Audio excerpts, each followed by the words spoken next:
बिस्मिल्लाहिर्रहमानिर्रहीम। अस्सलाम वालेकुम। आज 16 अगस्त है और दिन है बुध का। अवाम के गिर्द शिकंजा जो है वो सख्त हो रहा है और सुकून अवाम का बर्बाद हो रहा है। कल रात को ऐसी खबर आई जिसके बाद अवाम ने झोलियाँ उठा लीं और झोलियाँ उठाकर जो उन्होंने शरीफ ख़ानदान के लिए अल्फाज इस्तेमाल किए हैं वो आप सबको मालूम होगा कि अवाम क्या अल्फाज जो हैं वो इस्तेमाल कर सकते हैं। मैंने कल ही आपको ये बात बताया था, मैंने ट्वीट भी किया था कि शरीफ ख़ानदान के जो करीबी सहाफ़ी हैं उन्होंने एक बयानिया बनाना शुरू किया और बयानिया ये था कि अब शरीफ ख़ानदान जा चुका है, अब जो भी मुआशी तबाही और बर्बादी के जो और सबूत सामने आएंगे उसके ज़िम्मेदार ये निगरान सेटअप होगा। मैंने उनको ट्वीट करके भी कहा था कि आप आवाम को इतना जाहिल मत समझें, क्योंकि जो कुछ 15-16 माह में शरीफ ख़ानदान, PDM, मौलाना फजल रहमान, आसिफ अली जरदारी, अचकज़ई, मेंगल, MQM, ये सारे जो कुछ करके गए हैं पिछले 16 माह में, ये कई सालों तक इसकी आवाम को झटके और धचके मिलते रहेंगे। आवाम के लिए तबाही और बर्बादी आती रहेगी। पाकिस्तान के अंदर मायूसी में इजाफा होगा जो कुछ ये करके गए हैं।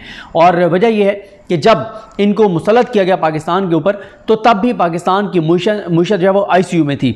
ICU में आपको पता है कि जो ICU होता है किसी भी वार्ड के अंदर, किसी भी मेडिकल वार्ड के अंदर, वहाँ पर सबसे ज़्यादा जो मरीज़ होते हैं वो कहा जाता है कि इंतहाई निगहदाश्त का वार्ड, जहाँ पे बहुत ज़्यादा उनको केयर दी जाती है, एक एक चीज़ उसकी मॉनिटर हो रही होती है उस पेशेंट को। आप देखते हैं उनके साथ जो मॉनिटरिंग सिस्टम लगा होता है वो आम मरीज़ के साथ नहीं लगा हुआ होता, और जब वो स्टेबल हो जाता है तो फिर उसको लाकर नॉर्मल वार्ड में शिफ्ट कर दिया जाता है। हमारी मुईशत उस वक्त भी ICU में थी, बजाय इसके कि हम उसके ऊपर मज़ीद तवज्जो देते। एक ऐसे ख़ानदान को, ऐसे चोरों, डाकुओं और लुटेरों को मुल्क पर मुसल्लत कर दिया गया जिनका वाहिद मकसद इस मुल्क को नोचना था, इस मुल्क को लूटना था, इस मुल्क को तबाह और बर्बाद करना था, इसकी बुनियादें खोखली करनी थी।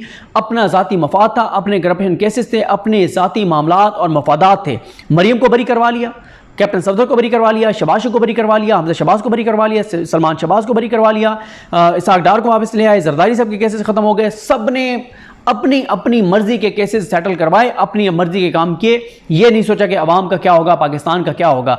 और फिर मैं ये बात कई बार ये मिसाल दे चुका हूँ, लेकिन रेलिवेंट है, दोबारा आज वो मिसाल दूंगा कि अगर आप एक पुरखतर पहाड़ी रास्ते पर जा रहे हो और गाड़ी जो है वो बड़ी गाड़ी हो और उसमें सैकड़ों लोग जो हैं या 100 से ज़्यादा लोग हों, पूरा एक ख़ानदान, एक पूरी फैमिली, उनसे जुड़े हुए जितने लोग हैं वो सब एक बड़ी गाड़ी के अंदर हों, और उस पुरखतर रास्ते के ऊपर आप ड्राइविंग सीट पे उस शख्स को नहीं बिठाएंगे जो फिर गाड़ी की ड्राइविंग सीट पे बैठ के और वो मोबाइल को कान से लगा के और अपने ज़ाती मामलात निपटा रहा हो, अपने ज़ाती मामलात वो कर रहा हो। आप तो एक सेकंड ही उसको बिठाएंगे कि भाई तुम तो गाड़ी खाई में गिरा दोगे।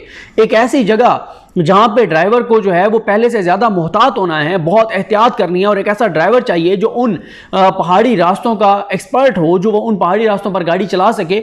हमने क्या किया, हमने उस पूरे पाकिस्तान की गाड़ी, जिसमें पूरा पाकिस्तान, जिसमें 24-25 करोड़ लोग जिस मुल्क की कश्ती के अंदर हैं, उस गाड़ी के अंदर है, उस गाड़ी के ड्राइविंग सीट पे उस शख्स को बिठा दिया जिस शख्स का मकसद पाकिस्तान था ही नहीं, जिस शख्स का मकसद अपने ज़ाती मफादात थे, अपने करप्शन केसेस थे और लूट मार थी, और कुछ और मकासद थे जो कि किसी हद तक हुए भी सही। जिस तरह से बयानी है इमरान खान के खिलाफ, प्रेस कॉन्फ्रेंसेज, स्कैंडल्स, फलाना फलाना, ये मामला थे। खुदा ही मिला ना मिसाल सनम, ना इधर के रहे ना उधर के रहे, ना इमरान खान के खिलाफ बयानियाँ बना सके और ना पाकिस्तान चला सके। पाकिस्तान चलाना क्योंकि मकसद नहीं था, मकसद कुछ और था, और वो मकसद उनके पूरे हो गए हैं। आज मरियम नवाज आज़ादी से घूम रही हैं, आज उनके पास प्रोटोकॉल है, आज उनके केसेस ख़त्म हो गए हैं, आमिर फारूक साहब ने उनको बरी कर दिया। तो ये सारी जो मामलात हैं, ये सारी जो चीज़ें हैं, ये नज़र आ रही थी। जब ये आए थे उसी वक्त नज़र आ रहा था कि जो ये करके जाएंगे मुल्क के साथ, वो कई दहाइयाँ हम भुगतेंगे, कई बरस हम भुगतेंगे, और वही हो रहा है। रात पेट्रोल की जो कीमतें बढ़ी हैं वो बढ़नी थी, क्योंकि अगर ये कहा जाता है कि IMF के साथ शरायत हैं, तो IMF किसने आगे IMF को धमकियां दी थी, मुझे IMF को मुझसे बेहतर कोई नहीं जानता, मैं ये कर दूंगा, मैं वो कर दूंगा, डॉलर को नीचे ले आऊंगा। इस वक्त पेट्रोल और डीजल, उनकी कीमतें आपके सामने हैं, 291 और 293-94 रुपये, और डॉलर जो है वो भी 300 के करीब पहुंच गया है इंटरबैंक में, और ओपन मार्केट में तो ब्लैक पे मिल रहा है और मिल ही नहीं रहा आपको डॉलर जो है। मैं कुछ ट्वीट्स आपके सामने रखता हूं और उसके बाद हसन निसार साहब का भी एक क्लिप है वो मैं आपको सुनाता हूं। रिजवान गलदी साहब ने ट्वीट किया, वो कहते हैं, और फिर दुख और तकलीफ और अजियत इस बात की है कि काश कि ऐसा होता कि ये आखिरी बुरी खबर होती तो कोई मसला नहीं था। हम आखिरी बुरी खबर समझ के थोड़ा सा सब्र कर लेते, बर्दाश्त कर लेते, तहम्मुल से काम ले लेते, लोगों को तसल्ली देते कि यार कोई मसला नहीं है, आपने परेशान नहीं होना, ये आखिरी बुरी खबर थी, अब पाकिस्तान बेहतरी की तरफ जा रहा है। जो ये 16 माह में करके गए हैं, जो ये सुरंगें बिछा कर गए हैं, इतने बड़े बड़े धमाके होंगे कि कई गरीबों की जानें जाएंगी ख़ुदकुशियों की सूरत में। हालात की मायूसी की वजह से पता नहीं लोगों के साथ क्या होगा, अल्लाह ताला माफ़ करे जिस तरह के हालात पाकिस्तान के आगे होने वाले हैं। अब रिजवान गलज़ई साहब ने ट्वीट किया, वो कहते हैं कि पेट्रोल 17.5 रुपये फी लीटर और डीजल 20 रुपये फी लीटर महंगा। नून लीग पीपल्स पार्टी वालों के केसेस ख़त्म करने और मौलाना साहब की वजारतों का शौक पूरा करने के एडवेंचर का खुमियाजा भुगतते जाएँ। नासिर बेग शुद्दाई साहब कहते हैं, हमने सोचा था कि हाकिम से करेंगे फरियाद, वो भी कम बख्त तेरा चाहने वाला निकला, ना जाने ये शेर मुझे क्यों याद आ गया। तो आगे उन्होंने पेट्रोल की कीमत और वो सारी चीज़ें लिखी। अली सलमान अलवी ने जो है वो नोटिफिकेशन लगाया और नोटिफिकेशन लगा के अली सलमान अलवी कहते हैं कि मौसम बहार एक शाह सवार, और आगे उन्होंने दिल का निशान बनाया है। बहुत से लोग ये कह रहे हैं कि पाकिस्तान के लोग ये डिज़र्व करते हैं, लेकिन मैं उनसे अब इत्तेफाक नहीं करता। पाकिस्तान के लोग क्या करें? लोग कहते हैं ये वो बाहर नहीं निकलते। हाँ, बाहर निकले ताकि लोगों को उठा के ले जाएं, लोग लापता हो जाएं, लोग गायब हो जाएं। और इन अदालतों से आप एक्सपेक्ट करते हैं जिसमें टसवे बहाते हैं जजेस बैठ के और कहते हैं कि या कहते हैं कि जाके अल्लाह से दुआ करो, मौला करम करेगा, कोई मसला नहीं है। तो इन अदालतों के होते हुए कौन अपने आईनी हक इस्तेमाल करने के लिए बाहर निकल सकता है?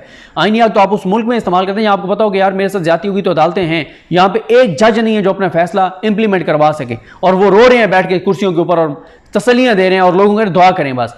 अच्छा, उसके बाद तानिया गौर कहती हैं कि निगरान हुकूमत का पहला तोहफा अवाम के लिए, पेट्रोल 17 रुपये और डीजल 20 रुपये महंगा।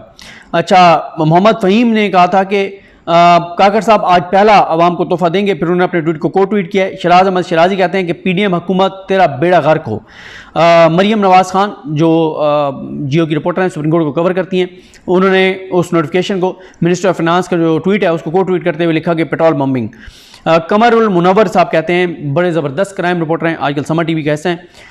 वो नोटिफिकेशन लगा के कहते हैं कि गालियों की सिम का तयन भी कर देते कि गालियाँ किसको देनी है। जावेद हुसैन दुनिया न्यूज़ के रिपोर्टर हैं, वो उन्होंने नोटिफिकेशन लगाया और कहते हैं इस वजह से निगरान अपनी ख्वाहिश पर नहीं चुना, जो लाए हैं वही अवाम की सुनेंगे भी।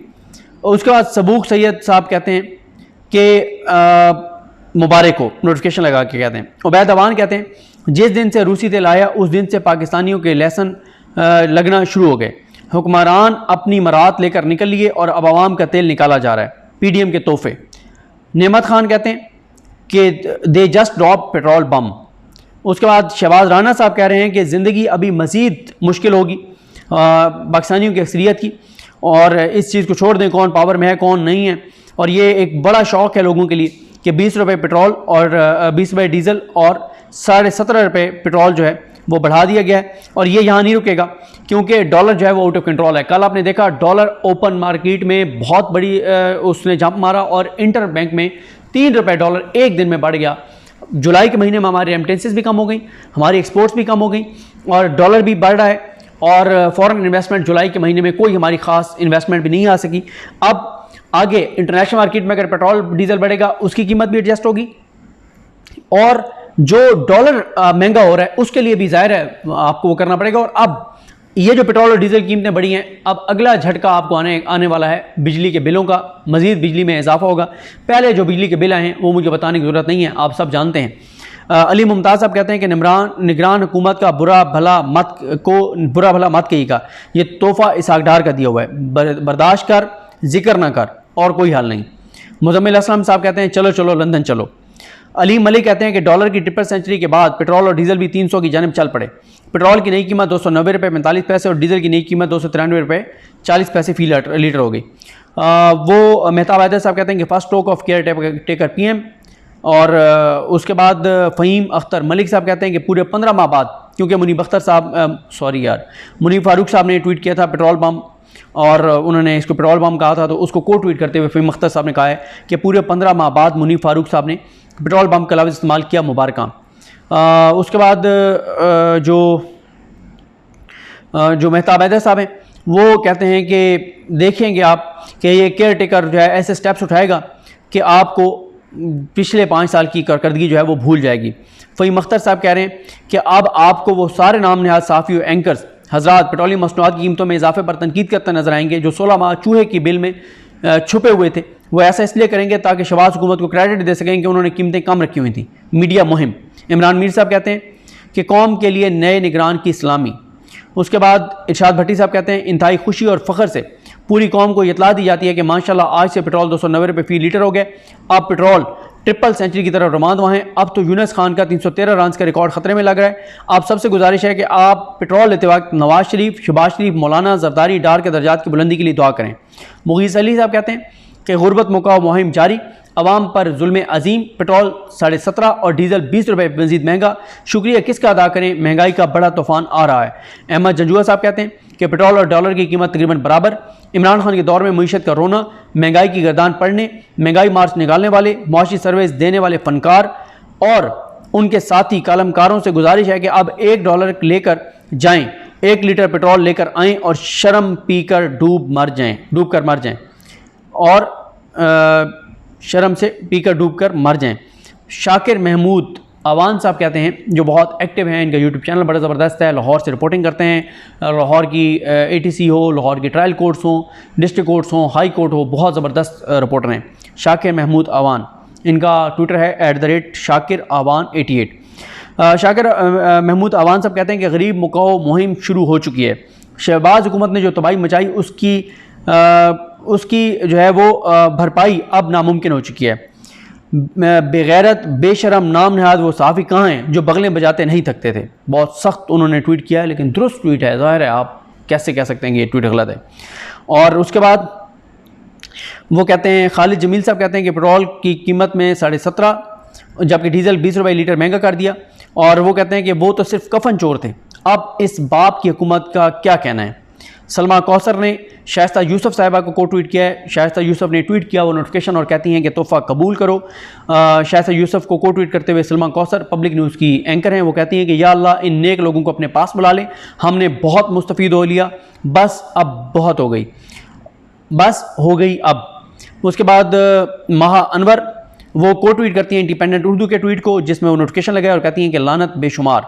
मुगीस अली कहते हैं कि मुसद्दिक मलिक ने रूस से तेल लाने की खुशखबरियाँ कौम को सुनाई, लेकिन असल में वो झूठ बोल रहा था और आवाम को चूना लगा रहा था, इसलिए कहते हैं झूठ के पाँव नहीं होते, सच सामने आकर रहता है। मुगीस अली उसके बाद कहते हैं कि इस बार जो बिजली के बिल आए हैं, लोग झोलियाँ उठा उठा कर बददुआएं दे रहे हैं, गरीबों का हाल तो पूछें वो किस हाल में है, गरीब को क्या रोएं, हर तबका चीखें मार रहा है। तो ये जनाब सूरत हाल है। और वो जो हसन निसार साहब के मैंने क्लिप का जिक्र किया था वो अगली किसी वीडियो में सुनाऊंगा, इसका ड्यूरेशन ऑलरेडी बहुत तवील हो चुका है। और मैं आपको बताऊँ हालात इतने ख़राब हैं, मुझे किसी ने मैसेज किया और कहा कि किसी मुफ्ती को ये फतवा देना चाहिए कि ख़ुदकुशी हलाल है, क्योंकि ज़ाहिर है लोगों से बच्चों की तकलीफ़ देखी नहीं जाती। अगर जो वालिदैन हैं वो ज़रा सोचें कि उनके पास बच्चों को खाने के लिए ना हो और वो घर में आटा ना ला सकें, घर में सालन बनाने के लिए कुछ चीज़ ना ला सकें, बिजली का बिल ना दे सकें, बिजली का मीटर कट जाए, घर में मालिक तंग कर रहा हो किराए के लिए, और बच्चों की स्कूल की फ़ीस ना हो तो स्कूल वाले पैगाम भेज रहे हों, बच्चों को स्कूल से वो निकाल दिया जाए, तो आप ख़ुद अंदाज़ा लगाएं लोगों के हालात क्या होंगे। लेकिन ये मज़ीद हालात ख़राब होंगे, बेहतर नहीं होंगे। और ये बात मैं इसलिए कहता हूँ, लोग कहते हैं कि यार जो है वो आप मायूसी जो है वो फैलाते हैं। मैं तो आजकल मेरे जितने भी ओवरसीज़ जाने वाले हैं, मेरी जिनसे बात होती है, मैं उनको कहता हूँ कि आप अपने दोस्त अहबाब अजीज़ व क़ारिब में किसी एक फैमिली को देखें, उनके किसी एक बच्चे को, अगर उसके पास एजुकेशन नहीं है उसको कोई टेक्निकल एजुकेशन दिलवाएं, कोई हुनर सिखाएं, यानी वहाँ से बैठ के आप उसको स्पॉन्सर करें जो भी उसकी महीने की फ़ीस है। लेकिन अपनी फैमिली, अपने दोस्त अहबाब और अपने जानने वालों में, हर कोई अपनी फैमिली में जानता है ज़ाहिर है, और जब आप अपने हाथ से कर रहे होते हैं तो आपका एतमाद होता है। जब आप किसी और को भेजते हैं, कई बार लोग उस तरह से नहीं खर्च कर पाते, ये बड़ी ज़िम्मेदारी होती है। तो आप अपने अजीज़ व क़ारिब में, दोस्त अहबाब जानने वालों में किसी एक फैमिली के किसी एक नौजवान को कोई ऐसा हुनर सिखाकर, कोई ऐसी टेक्निकल एजुकेशन, कोई ऐसी चीज़ करके उसको स्पॉन्सर करें, उसको तैयार करें और उसको किसी मुल्क में जो है उसकी कोई रोज़गार का सबब बन जाए।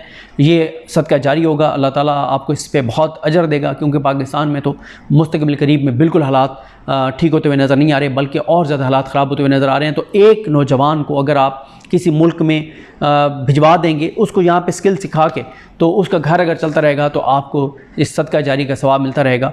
वरना लोगों के जो हालात हैं, अल्लाह ताला माफ़ करे। कई वाक़यात मैं सुनाना चाहता हूँ, मैं नहीं सुनाता कि कहीं ऐसा ना हो, क्योंकि मैं ये तो नहीं बता रहा कि वाक़या किसका है, लेकिन हो सकता है वो फैमिली, वो लोग मेरी वीडियो वो सुन रहे हों तो उनको तकलीफ़ होगी कि यार अगर इसके नॉलेज में ये बात थी तो इसको नहीं करनी चाहिए थी। गो कि मैं नाम नहीं ले रहा, लेकिन फिर भी मैं नहीं चाहता किसी की इज़्ज़त नफ्स मचरू हो, कि किसी को तकलीफ़ हो कि यार हमारा वाक़या ये आगे सुना रहा है, अगर इसके नॉलेज में था तो इसको ये नहीं सुनाना चाहिए था। इतने तकलीफ़ दे वाक़यात हैं और हालात हैं पाकिस्तान के अंदर। अल्लाह ताला पाकिस्तान पर रहम करे, अल्लाह ताला पाकिस्तान पर करम करे। दुआ कीजिए और जो आप अपना किरदार अदा कर सकते हैं वो किरदार अदा कीजिए। खुदा हाफ़िज़।